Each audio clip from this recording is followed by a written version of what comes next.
Attorneys for disqualified Republican gubernatorial candidates have filed a last-minute legal challenge to get them back on the August 2nd ballot. Our Capitol correspondent Tim Skubick has the details on the legal battle and the debate between the state and those campaigns.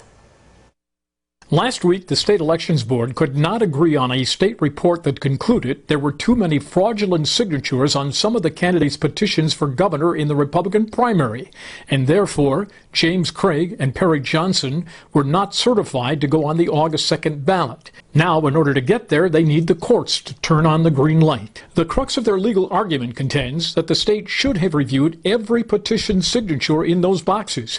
But the elections director contends his staff did not have enough time to do that. There was no possible way to do that approach here and get an accurate recommendation to the board. We then looked up as many signatures as we possibly could in QVF, in the qualified voter file. But the attorneys for Mr. Craig and Mr. Johnson argue when the state found a petition with one fraudulent name on it, the state should not have automatically tossed out all the other names on that same petition sheet. This lawyer argues the state appellate courts agree. It's a Court of Appeals case, and they reversed the Board of State Canvassers for doing that. Only obviously fraudulent signatures may be struck.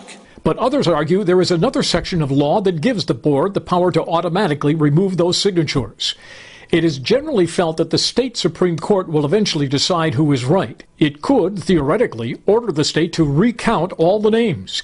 But the elections director said publicly, with a June 3rd deadline, he can't. If we don't have a decision then, we don't have finality then, we're not going to be able to get ballots to voters on time. The courts, however, have a way of finding time if they go that route.